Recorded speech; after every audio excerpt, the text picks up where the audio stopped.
වක්ගඩුව අමාරු දැන් අවුරුදු 7ක් තිස්සේ බෙහෙත් ගන්න කිසිම දෙයක් කරගන්න කියා ගන්න බෑ. වසර 10ක් විතර වකුගඩු රෝගී හැදිලා වසර 5ක් මම දැන් ලේ සුද්ධ කරනවා. එයා හම්බ කරන එකෙන් ඔක්කොම කරන්න එපා ළමයි ගල්පා. මට අතේ ළමයි එන්නත් එක රස්සාවක් කරගන්න බෑ නිසා.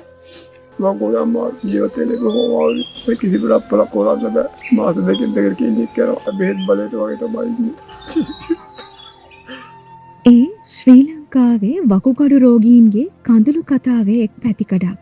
අපේ රටේ බෝ නොවන රෝග අතර වකුගඩු රෝගීන් ප්‍රමාණය 2020 අවුරුද්දේ අවසන් සංගණනයට අනුව 1,64,000ක් පමණ වුණා. එය මෙරට ජනගහනයෙන් 10%කට ආසන්නයි. සමස්ත ජනගහනයෙන් 10%කට ආසන්න ප්‍රමාණයකට දිගුකාලීන වකුගඩු රෝග තත්ත්වයේ යම් යම් මට්ටම්වල ඉන්න පුළුවන්. දිනකට ආසන්න වශයෙන් 5 දෙනෙක් මෙම රෝගී තත්ත්වය නිසා මිය යෑමේ හැකියාවක් තියෙනවා.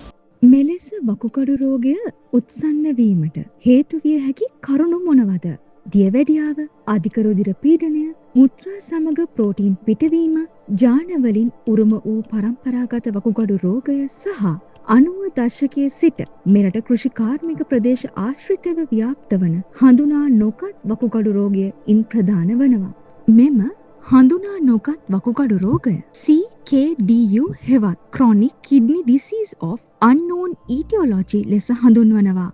2020 වසරේ දත්තවලට අනුව වකුගඩු රෝගය නිසාවෙන් වසරකට රටට අහිමි වන ජීවිත ප්‍රමාණය 10,500ක් පමණ වනවා.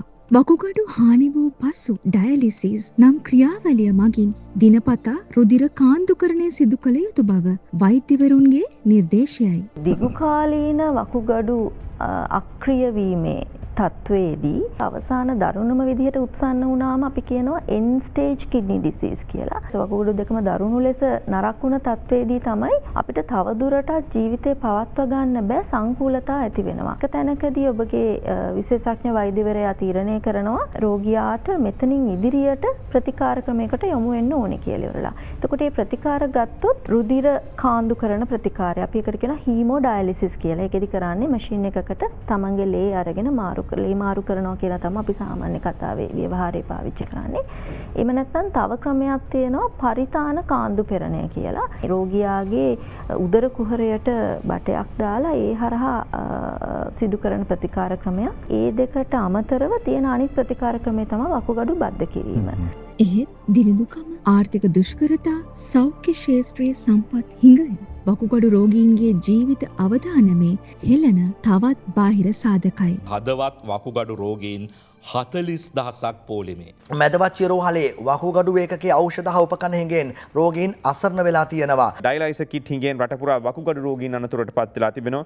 වකුගඩු රෝගීන්ගේ ලේ මාරු කරන කටුවල හිඟයක්. එන්නත් ඖෂධ නැතුව වකුගඩු රෝගීන් අසීරුවට පත් වෙලා 2020 වසරේ දත්ත අනුව මෙරට රුධිර කාන්දුකරණයට ලක් කළ වකුගඩු රෝගීන් ගණන 9,500ක්.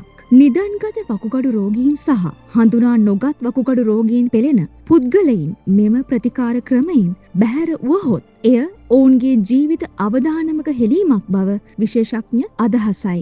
එසේනම් අපේම රටේ අහිංසක මිනිසුන් පිරිසකගේ ජීවිත බේරා ගන්නට අනාගත පරපුර මෙම මාරාන්තික වකුගඩු රෝගයට ගොදුරු වීම වළක්වන්නට අපට අද දවසේ ගත හැකි පියවරයන් නොපමාව අප ගත යුතු නොවේද?